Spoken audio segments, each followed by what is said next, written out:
नमस्कार दोस्तों, आइए जानते हैं आज मध्य प्रदेश की बड़ी खबरें। आज की पहली खबर है कि प्रदेश के कर्मचारियों को 28 अक्टूबर को मिलेगा वेतन। मध्य प्रदेश के सभी कर्मचारियों को अक्टूबर माह का वेतन 28 अक्टूबर को दे दिया जाएगा। 1 नवंबर को पड़ रहे दीपावली पर्व को देखते हुए मुख्यमंत्री मोहन यादव ने निर्धारित तारीख से 4 दिन पहले वेतन देने का निर्णय लिया है। मुख्यमंत्री ने सोशल प्लेटफॉर्म एक्स पर इसकी सूचना दी। उन्होंने कर्मचारियों को दीपावली की अग्रिम बधाई भी दी।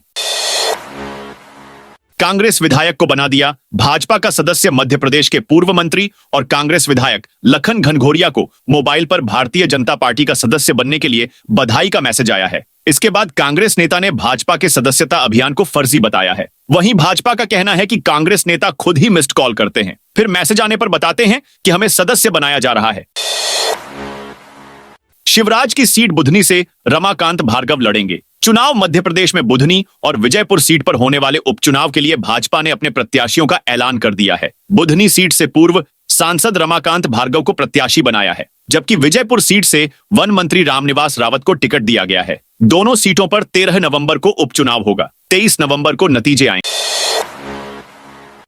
डेंगू के एमपी में 6000 पॉजिटिव। दरअसल मप्र में साल 2023 के मुकाबले इस बार डेंगू मरीजों की संख्या दोगुनी हो चुकी है। अलग अलग शहरों में डेंगू के मरीजों की मौत भी हो रही है, लेकिन सरकार इन मौतों को नहीं गिन रही है। सरकारी रिकॉर्ड में इस साल अब तक केवल 1 मौत दर्ज की गई है।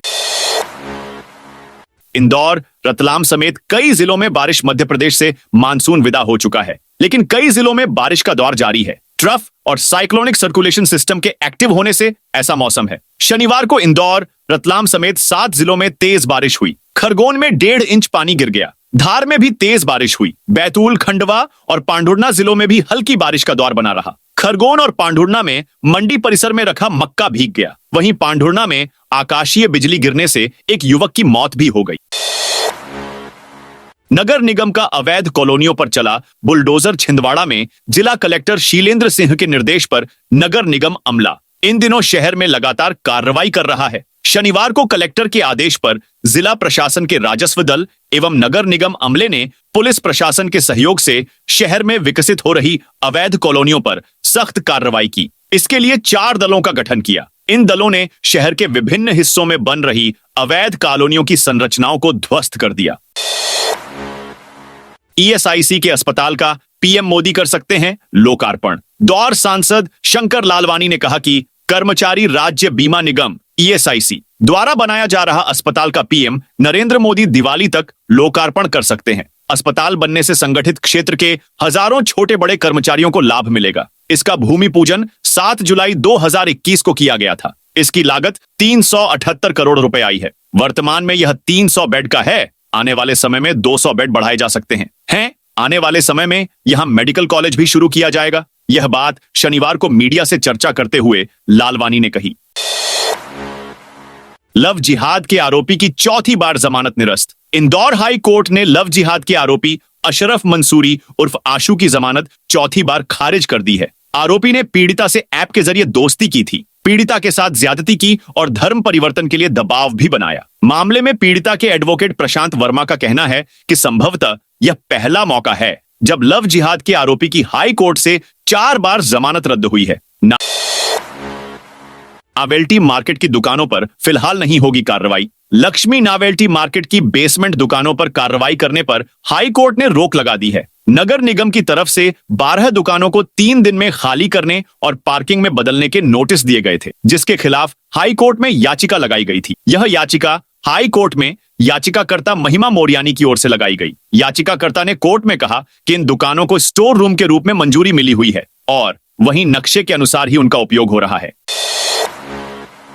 एमपी में फिर कोरोना की एंट्री। दुनिया भर में तबाही मचाने वाले कोरोना वायरस का खतरा एक बार फिर डराने लगा है। खास तौर से भारत में इसके मामले लगभग पूरी तरह से खत्म होने के बाद एक बार फिर इसके संक्रमण की बात सामने आई है। इस बार कोरोना से संक्रमित मरीज के संबंध में जानकारी मध्य प्रदेश के राजगढ़ जिले से सामने आई है। रामेश्वरम तीर्थ दर्शन के लिए 13 नवंबर को निकलेगी ट्रेन। मुख्यमंत्री तीर्थ दर्शन योजना के तहत जिले के वरिष्ठ नागरिकों को तीर्थ स्थलों की धार्मिक यात्रा कराई जा रही है, जिसमें अब 13 नवंबर को रामेश्वर धार्मिक स्थल की यात्रा का कार्यक्रम तय किया गया है। योजना का लाभ केवल वही वरिष्ठ नागरिक उठा सकेंगे जो आयकर दाता नहीं है। और 60 वर्ष या उससे ज्यादा उम्र के हैं। वहीं महिला तीर्थयात्रियों के मामले में आयु में 2 वर्ष की छूट दी गई है। एमपी में और चौड़े होंगे हाईवे। केंद्रीय सड़क परिवहन और राजमार्ग मंत्री नितिन गडकरी शनिवार को भोपाल आए। उन्होंने रविंद्र भवन में सड़क और पुल निर्माण में नवीनतम प्रवृत्तियों और तकनीकों विषय पर आधारित सेमिनार का शुभारंभ किया। कार्यक्रम में उपस्थित सीएम मोहन यादव ने बड़ा ऐलान करते हुए बताया कि मध्य प्रदेश को जल्द ही 25,000 करोड़ रुपए की नई सौगात मिलने वाली है। इसके लिए उन्होंने केंद्रीय सड़क परिवहन और राजमार्ग मंत्री नितिन गडकरी का आभार भी जताया। इस बीच प्रदेश में सड़कों के संबंध में एक अहम योजना बनाई गई है। इसके अंतर्गत प्रदेश से गुजरते नेशनल हाईवे चौड़े किए जा रहे हैं। एमपी कांग्रेस में बड़ा बदलाव। मध्य प्रदेश में प्रदेश कांग्रेस अध्यक्ष जीतू पटवारी की नई कार्यकारिणी की बेसब्री से प्रतीक्षा के बीच बदलावों का दौर भी चल रहा है। कमजोर प्रदर्शन करने वाले या निष्क्रिय पदाधिकारियों से पार्टी किनारा कर रही है और उनकी जगह युवा, सक्रिय और दमदार नेतृत्व को आगे लाने की कोशिश की जा रही है। कांग्रेस अपने 1.5 दर्जन से ज्यादा ब्लॉक अध्यक्षों को हटा चुकी है। इसी क्रम में 26 अन्य नेताओं पर भी गाज गिरने वाली है। ब्लॉक अध्यक्षों के बाद कांग्रेस के जिला और शहर अध्यक्षों की बारी है। पार्टी ने उनके कामकाज के रिव्यू की भी तैयारी कर ली है। मध्य प्रदेश के कर्मचारियों के लिए आ सकती बड़ी खबर। महंगाई भत्ते को लेकर मध्य प्रदेश के कर्मचारियों अधिकारियों का इंतजार लंबा होता जा रहा है। केंद्र सरकार ने 2 दिन पहले अपने कर्मचारियों का डीए 3% बढ़ाकर प्रदेश के सरकारी अमले के मानो जख्म कुरेद दिए हैं। मध्य प्रदेश के कर्मचारी अधिकारी अभी तक केंद्र के समान डीए के लिए 4% वृद्धि की मांग करते आए थे, लेकिन अब यह अंतर 7% हो गया है। प्रदेश सरकार के वरिष्ठ अधिकारियों और कर्मचारी अधिकारी संगठनों के पदाधिकारियों के अनुसार राज्य सरकार जल्द ही प्रदेश के सरकारी अमले के लिए महंगाई भत्ता बढ़ाने का ऐलान कर सकती है। हालांकि महंगाई भत्ते में कितना इजाफा होगा और इसे कब से लागू किया जाएगा, इसके लिए आधिकारिक घोषणा की राह तकी जा रही है। यात्रियों को फ्लाइट में दिए एक्सपायरी बिस्किट। मचा हड़कंप। इंडिगो फ्लाइट में बड़ा लापरवाही का मामला सामने आया है, जहां नागपुर से इंदौर आ रहे यात्रियों को इंडिगो की फ्लाइट में यात्रियों को नाश्ते में एक्सपायरी बिस्किट देने से हड़कंप मच गया, जिसके चलते यात्रियों ने एयरपोर्ट में हंगामा शुरू कर दिया।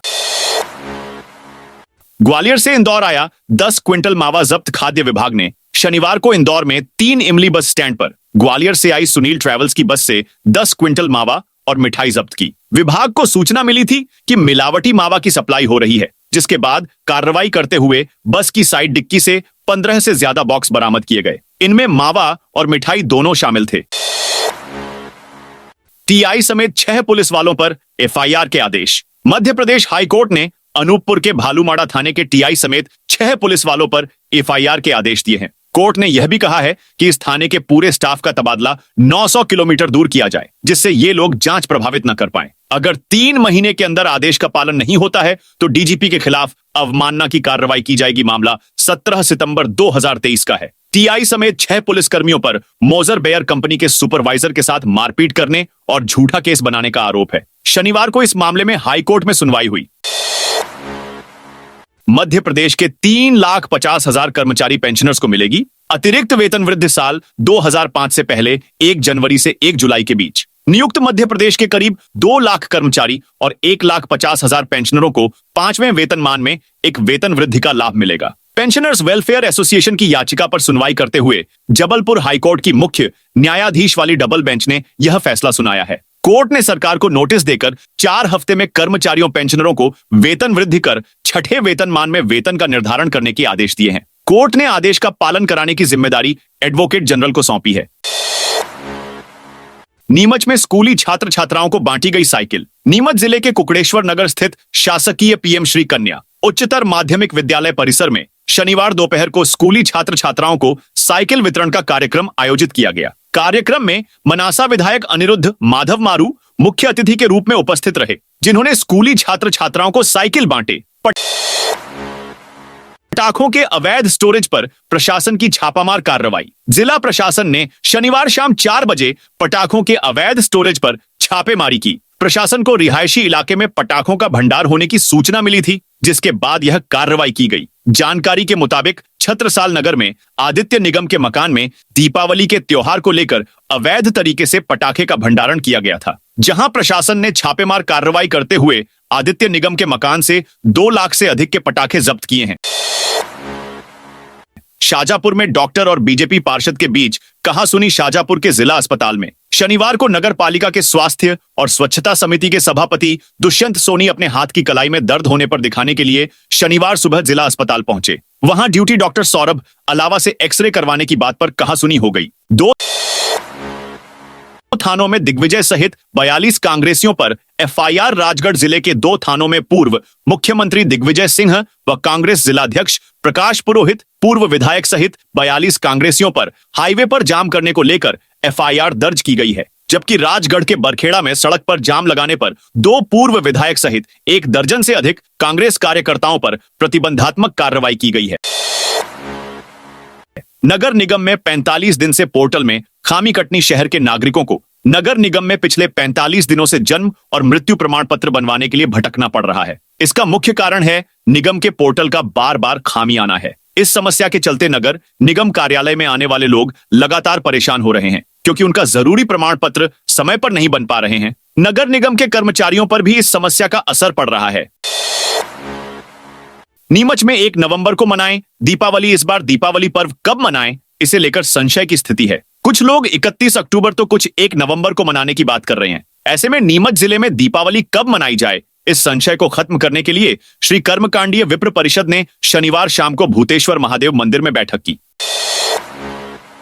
पुलिस के तिरंगा यात्रा रोकने के बाद हंगामा चौरई के स्टेडियम मैदान से भोपाल तक अखंड हिंदू वाहिनी सेना और करणी सेना की तिरंगा यात्रा को पुलिस ने रोक दिया। इसके बाद जमकर हंगामा हुआ। एकत्रित भीड़ ने पुलिस के खिलाफ जमकर नारेबाजी की और पैदल यात्रा निकालने पर अड़े रहे, लेकिन पुलिस ने इजाजत नहीं दी। एसडीओपी सौरभ तिवारी ने यात्रा को स्टेडियम पर ही रोक दिया। हंगामे के बाद मामला बिगड़ता देख आसपास के थानों सहित जिले से बड़ी संख्या में पुलिस बल और वज्र वाहन बुलाकर तैनात किया गया।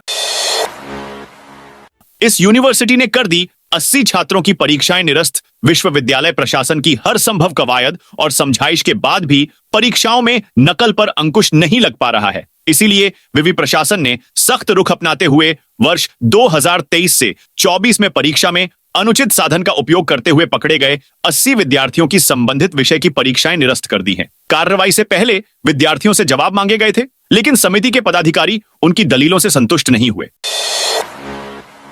महाराष्ट्र चुनाव को लेकर बदला 200 पुरानी कोठी का नाम। मध्य प्रदेश के इंदौर में हेलोवीन पार्टी के बाद अब 200 साल पुरानी एक कोठी का नाम बदलने को लेकर बवाल खड़ा हो चुका है। यह बवाल इंदौर नगर निगम मेयर इन काउंसिल की बैठक के बाद हुआ, जहां फैसला लिया गया कि अंग्रेजों द्वारा बनाई गई रेसिडेंसी कोठी का नाम बदलकर छत्रपति शिवजी वाटिका करने का निर्णय लिया गया। इस निर्णय के बाद कांग्रेस नगर निगम और भाजपा पर हमलावर है। उनका आरोप है कि यह नामकरण नवंबर में होने वाले महाराष्ट्र चुनाव को साधने के लिए किया गया है। तो दोस्तों, ये थी आज मध्य प्रदेश की बड़ी खबरें। आप इस वीडियो को कौन से जिले से देख रहे हैं, कमेंट करके बताइए।